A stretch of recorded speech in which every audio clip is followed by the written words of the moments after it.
Dihya, que l'on surnomme la Kahina, fut à la tête de la dernière armée berbère ayant résisté aux conquêtes des Omeyyades. Bien qu'elle n'était pas exempte de défauts, c'était une femme dotée d'un grand courage et d'une grande intelligence. L'histoire lui a cependant donné comme adversaire ce qui était à l'époque l'une des plus puissantes nations du monde, l'Empire arabe, qui était parvenu en peu de temps à mettre à genoux les Romains et les Perses. Contre un tel adversaire, le combat était perdu d'avance. Mais cela n'allait pas empêcher Dihya de lutter de toutes ses forces. Dihya est souvent qualifiée de reine ou de princesse, et on lui attribue une généalogie royale la faisant descendre du roi de la tribu des Jarawa.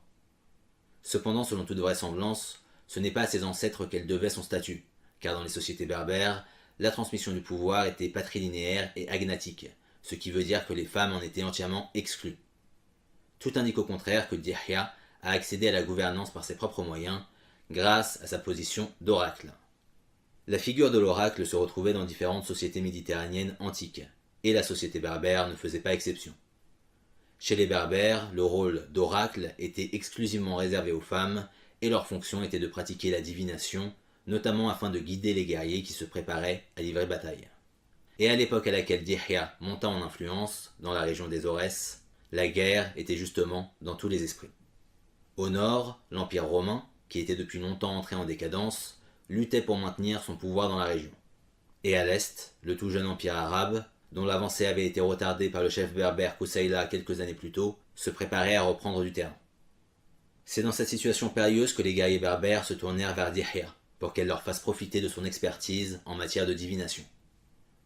À partir de là, probablement du fait de son charisme, et peut-être même de l'exactitude de certaines de ses prédictions, l'influence de Dihya auprès des guerriers grandit, au point que ses paroles commencèrent à faire autorité, et qu'elle passa de conseillère à dirigeante. À cet égard, Dihya est tout à fait similaire à une autre figure historique, Jeanne d'Arc. Toutes deux étaient des femmes réputées avoir des aptitudes surnaturelles, et parvinrent, malgré les traditions, à obtenir une forme de pouvoir militaire à des époques auxquelles leur peuple était menacé de perdre leur autonomie. Kahina, le titre de Dihya, rappelle à la fois le titre de Kahin, des langues arabes et puniques, qui signifiait prêtre, et le titre de Kohen en hébreu, les Kohen constituant aux côtés des Lévis une sorte d'aristocratie dans le judaïsme. On pourrait ainsi penser que Dihya était liée à des traditions puniques ou juives, voire qu'elle était juive elle-même, comme l'avait postulé l'historien Ibn Khaldun.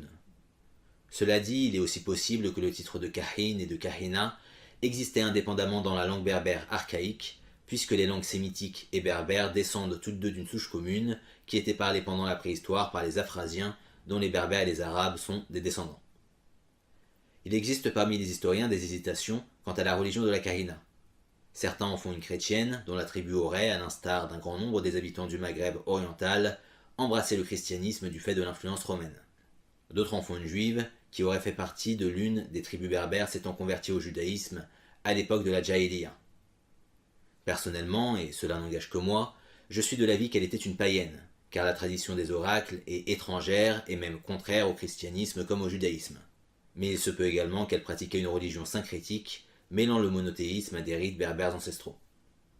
La première grande bataille que Dihya mena contre les Omeyyades fut la bataille des chameaux.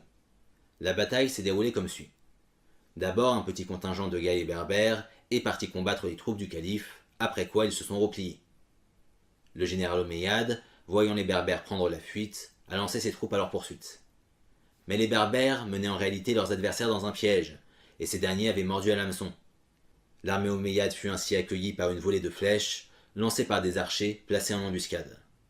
Pris par surprise et lourdement affaiblis, les Omeyyades durent alors faire face à la puissante cavalerie berbère.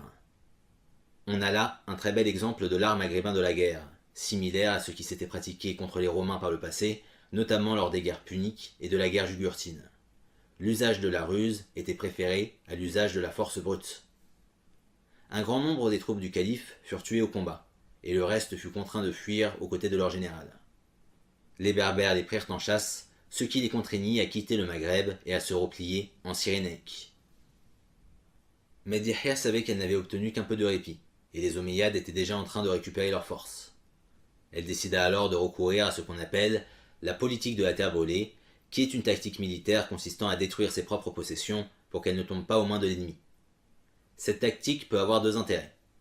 Le premier, c'est que les armées d'invasion, pour nourrir leurs troupes, ont souvent recours au pillage des ressources agricoles du pays qu'ils envahissent. En détruisant ses propres ressources agricoles, le peuple envahi prive l'envahisseur d'un moyen de ravitaillement. Le deuxième intérêt, c'est que les invasions sont souvent motivées par la volonté de s'approprier les richesses d'un peuple. En détruisant ses propres richesses, le peuple peut supprimer l'incitation de l'envahisseur. La politique de la terre brûlée fut utilisée à plusieurs reprises dans l'histoire.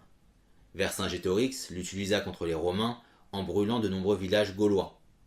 Les Russes l'utilisèrent contre Napoléon en incendiant Moscou. Et Saddam Hussein l'utilisa contre les Américains en détruisant les puits de pétrole de son pays. En général, c'est une tactique de la dernière chance, qui n'est utilisée que lorsque toutes les autres options ont été épuisées. Dans le cas qui nous intéresse, elle fut inefficace, car Dihya ne détruisit pas les champs agricoles mais les places fortes, pensant à tort que les Omeyyades n'étaient motivés que par l'acquisition de ces dernières. 5 ans après la bataille des chameaux, les Omeyyades retournèrent au Maghreb en force. Dihya sentait que la fin était proche, mais elle ne put se résoudre à baisser les armes pour autant, probablement pour des raisons de nif. Cependant, comme elle voulait que ses fils soient épargnés, elle leur ordonna de faire leur reddition auprès des forces du calife. Pour cela, ils furent accompagnés d'un jeune homme nommé Khalid Ben Yazid, que la Caïna avait capturé à la suite de la bataille des chameaux et qu'elle avait décidé d'épargner et même d'adopter. Khalid, faisant passer son allégeance envers l'islam et le calife avant sa reconnaissance envers Dihya, allait servir de guide aux Omeyyades. Ainsi, les deux armées se rencontrèrent. La bataille fut rude des deux côtés, mais après de longs affrontements, les troupes omeyyades eurent le dessus. La redoutable armée berbère fut vaincue, et Dihya fut tué lors des combats. Par la suite, les Omeyyades ne rencontrèrent plus d'opposition notable dans la région, et s'emparèrent en peu de temps du reste du Maghreb. Dès lors, les Berbères du Maghreb commencèrent à embrasser l'islam en grand nombre, ce qui permit à quantité d'entre eux d'accéder à des postes de commandement au sein de l'Empire.